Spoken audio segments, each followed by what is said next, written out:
Okay, so I wanted to say thank you to Megan Rice for inspiring me to buy my own copy of the Quran.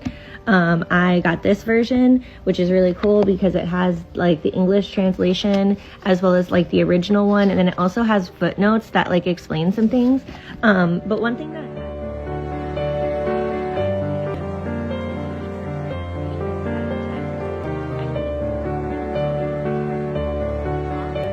I think this is truly one of the messages from this week that has changed my life indelibly, truly and completely.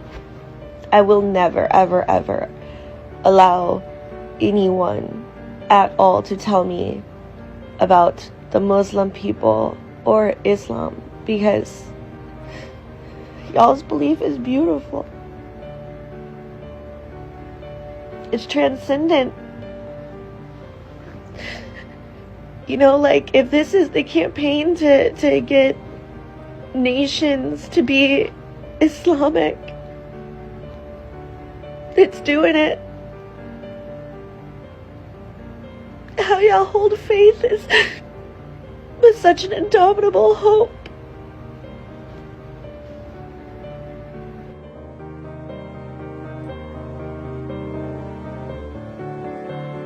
Muhammad, peace be upon them all, was God.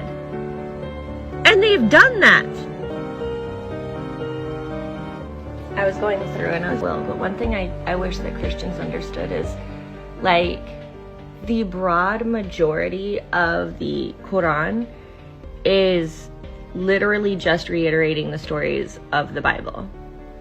That's it. That's all it is.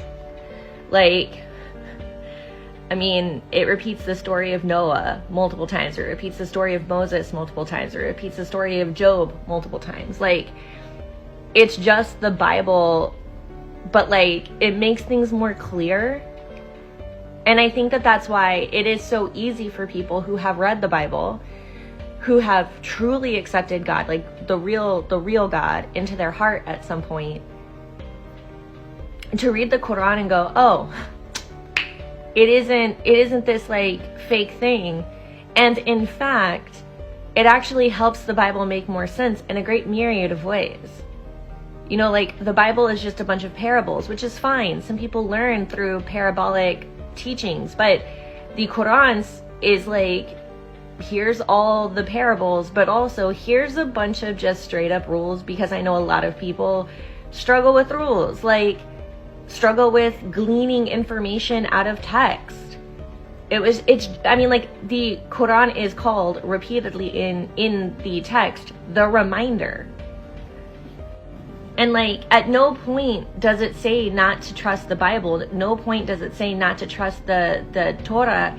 It says, though, that these things have been deviated from, which it makes total sense, right? Like, how can anyone say that they have read the 10 Commandments and yet support genocide? One of the 10 Commandments is thou shalt not kill. You know? And so the Quran says to kill one person is to kill all of humanity. To save one person is to save all of humanity.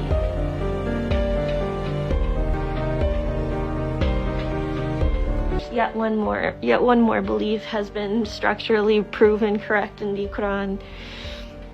When I was a kid, I learned of the Big Bang Theory. But I learned of the Big Bang Theory outside of the school that I went to. I went to a Christian school.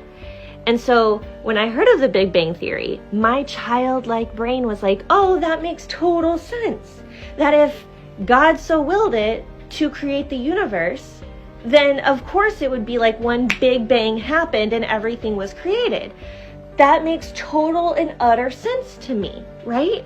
And that, like, it would be a very volatile time, because if it's ever growing and everything like that, then it would take time to construct the planets and to make gravity. Like, but if God so willed, then there is no miracle that could be too big, right? That made total sense. And I remember going up to my youth pastor, not the youth pastor that taught me Judaism, but the youth pastor before him.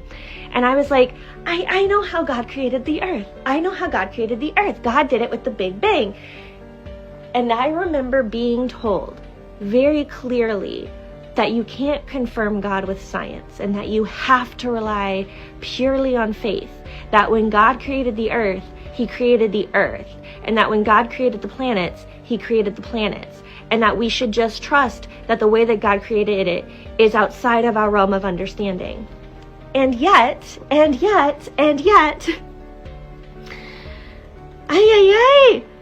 Surah 21, 30, miracles in the universe. Do the disbelievers not realize that the heaven and the earth were once one mass, then we split them apart, and we created from water every living thing? Will they not then believe? In the footnote says, this probably refers to the event commonly known as the Big Bang.